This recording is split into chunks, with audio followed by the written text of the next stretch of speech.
بیچاری کہیں روز سے دم توڑ رہی ہے، ڈر ہے خبر بد نہ میرے منہ سے نکل جائے، تقدیر تو مبرم نظر آتی ہے ولیکن پیران کلیسا کی دعا ہے کہ یہ ٹل جائے۔ تو پہلی بات میری ختم ہوئی، عالمی نظام خلافت دنیا کی تقدیر مبرم ہے، ہو کر رہے گی، اس میں کسی صاحب ایمان کو کوئی شک، کوئی شبہ، کوئی ریب نہیں ہونا چاہیے۔ البتہ اس کا اب دوسرا پہلو کیا ہے، اس کا آغاز کہاں سے ہوگا؟ پہلی بات تو یہ، ہمارے بعض لوگوں کے ذہنوں میں، سادہ دل لوگ وہ سمجھتے ہیں کہ پوری دنیا میں ایک ہی دفعہ آ جانی چاہیے، یہ کوئی علاقائی خلافت تو نہیں ہو سکتی، خلافت تو عالمی ہوتی ہے۔ ان سے میں کہتا ہوں عالمی خلافت کب تھی جناب؟ یہ تو نہ خلافت راشدہ میں عالمی تھی، کیا ہندوستان شامل تھا اس میں؟ کیا چین شامل تھا؟ کیا یورپ شامل تھا؟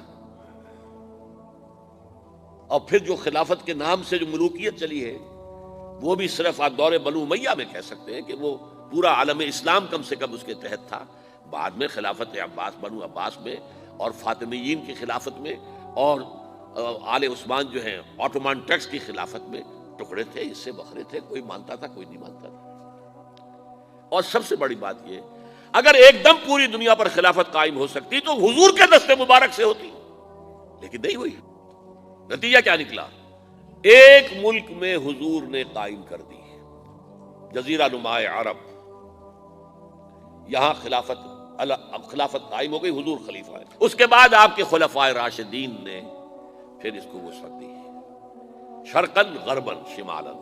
3 کالمز نکلے ہیں فوجوں کے، صحابہ کرام کے، 3 کالمز، ایک ایسٹ ورڈ، ایک ویسٹ ورڈ، ایک نارتھ ورڈ۔ ایک عراق کو فتح کرتے ہوئے ایران میں پہنچ گیا، خراسان تک چلا گیا۔ ایک شام کو فتح کرتے ہوئے اور پھر سینائی پیننسولا سے ہو کر افریقہ میں داخل ہوا اور اٹلانٹک تک پہنچ گیا۔ تیسرا سیدھا شمال میں گیا، لیکن یہ زیادہ دور نہیں جا سکتا تھا، کوکیشین ماؤنٹینز آ گئے، کوہ قاف۔ اس زمانے میں تو یہ یوں سمجھیے کہ امپیسیبل تھا نا، کوہ قاف، لہذا وہاں آ کر رک گئے۔ اب بھی یہ ہوگا، کسی ایک جگہ سے شروع ہوگا پھر پھیلے گا، اس کے سوا کوئی چارہ کار ہے ہی نہیں۔ اگر ہر جگہ پوری دنیا میں ایک ہی وقت میں ہو سکتا تو حضور کے دست مبارک سے ہوتا صلی اللہ علیہ وسلم۔ اب وہ نقطہ کون سا ہوگا، نقطہ آغاز کون سا ہوگا؟ اس میں پہلی بات تو میں نے کہا، جو شک کرے گا اس کا پھر ایمان مشکوک ہے۔ ہوگا، لازماً ہوگا، گلوبل ہوگا، پوری دنیا میں ہوگا۔ کہاں سے شروع ہوگا اس میں آپ اختلاف کر سکتے ہیں، لیکن مجھے تو 2 حدیثیں تو ملی ہیں جن سے یہ اندازہ ہوتا ہے کہ یہ اس مشرقی خطے سے ہوگا، عرب کے مشرق کی جانب کسی ملک سے ہوگا، کسی خطے سے ہوگا۔ وہ حدیثیں بھی اب آپ پڑھ لیجیے پہلے، پھر میں کہہ رہا ہوں یہ خزانہ ہے جو ہم نے آپ کی خدمت میں پیش کیا ہے، کاش کہ آپ اس کی قدر کر سکیں، یہ حدیثیں آپ کو ازبر ہو جائیں، یاد ہو جائیں، لوح قلب پر نقش ہو جائیں۔ ہندوستان اور خراسان یعنی موجودہ افغانستان کا ذکر ابن ماجہ کی روایت ہے، عن عبداللہ ابن الحارث رضی اللہ تعالی عنہ قال رسول اللہ صلی اللہ علیہ وسلم یخرج ناس من المشرق یؤتئون للمہدی یعنی سلطانہ، یعنی سلطانہ، دونوں طرح سے پڑھ سکتے ہیں۔ حضرت عبداللہ ابن حارث فرماتے ہیں رضی اللہ تعالی عنہ کہ حضور نے ارشاد فرمایا، مشرق کی طرف سے وہ فوجیں نکلیں گی، لوگ آئیں گے جو عرب میں مہدی کی حکومت قائم کریں گے۔ یہ مہدی کون ہوں گے اس کا ذکر میں ذرا بعد میں کروں گا، لیکن نوٹ کر لیجئے کہ مہدی سے پہلے لازماً کسی مشرقی علاقے کے اندر وہ نظام قائم ہو چکے گا، تب وہاں سے فوجیں آئیں گی نا۔ یہ مشرق کون سا ہے؟ عرب کے مشرق میں آپ چلیے، ایران بھی آ جائے گا، افغانستان بھی ہے، پاکستان بھی ہے، اور اگر اس سے اور توسیع دیں تو ہندوستان بھی ہے۔ یہ ہے عرب کا مشرق، اس سے فوجیں جائیں گی۔ اس کا کیا مطلب ہے کہ اس میں سے کسی جگہ پر نظام خلافت پہلے قائم ہو جائے گا، تاکہ وہاں سے فوجیں جائیں گی جو جزیرہ نما عرب میں حضرت مہدی کی حکومت کو قائم کریں گی۔ اب دوسری حدیث سنیے، یہ سنن ابن ماجہ کی حدیث تھی جو میں نے آپ کو سنائی، آپ نے پڑھی۔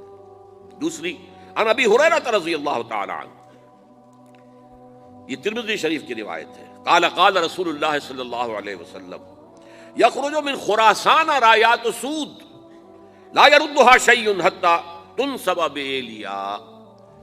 خراسان کے علاقے سے سیاہ جھنڈے لے کر فوجیں آئیں گی، ان کا رخ کوئی موڑ نہیں سکے گا، ان کو پیچھے پھیر نہیں سکیں گے کوئی بھی، یہاں تک کہ وہ یروشلم میں جا کر جھنڈے نصب کر دیں گے. ایلیا حضور کے زمانے میں یروشلم کو کہتے تھے. یہ یروشلم تھا جب حضرت سلیمان کی حکومت تھی اور یہاں پر معبد سلیمانی، ہیکل سلیمانی قائم ہوا. پھر یہ یروشلم ہی رہا ہے تاریخ میں، یہاں تک کہ سن 70 عیسوی میں جب ٹائٹس رومی جنرل نے اس کو گرایا، ختم کیا، سیکنڈ ٹیمپل گرا دیا اور یہاں سے یہودیوں کو کہا نکل جاؤ یہاں سے، کوئی یہودی باقی نہیں رہا، تب بالکل تہو بالا برباد کر دیا. اس کے کوئی 150 سال بعد ہیڈریان، رومن ایمپرر ہیڈریان، اس نے پھر دوبارہ آباد کیا اس شہر کو. 150 سال تک یہ بالکل بنجر اور بالکل غیر آباد پڑا تھا. اب ہیڈریان نے جب آباد کیا تو اس کا نام ایلیا رکھا، اب یروشلم نام نہیں تھا. تو حضور کے زمانے میں پھر اس کا نام ایلیا تھا. اور اب اس سے کیا معلوم ہو رہا ہے کہ یہ یروشلم مسلمانوں کے قبضے سے اس وقت نکلا ہوا ہوگا. ایک دفعہ پہلے نکلا تھا، سن 1099 عیسوی میں مسلمانوں کے ہاتھ سے نکلا. کروسیڈرز، عیسائیوں نے آ کر اس کو قبضے میں کیا، لاکھوں مسلمانوں کو مارا، قتل کیا. اس کو 1187 عیسوی میں واپس لیا ہے. کس نے لیا ہے؟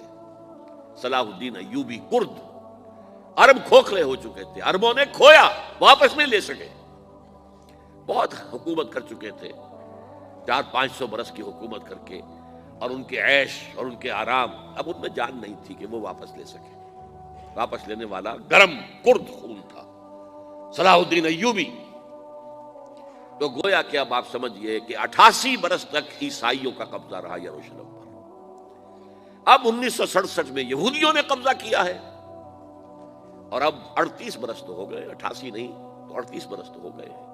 لیکن وہ دور آئے گا کہ اب پھر لیں گے. لینے والے عرب بھی نہیں ہوں گے، خراسان کے علاقے سے فوجیں آئیں گی. یہ خراسان کیا تھا؟ ایلیا تو میں نے آپ کو بتا دیا، یروشلم کا نام ہے. خراسان اس زمانے میں ایک بہت بڑے ملک کو کہتے تھے. کچھ حصہ پاکستان کا بھی اس میں شامل ہے، کچھ حصہ ایران کا بھی ہے. ایران کے اس حصے کو اب بھی خراسان کہتے ہیں، وہ ایک صوبہ ہے. خراسان ایک صوبہ ہے ایران کا، چھوٹا سا.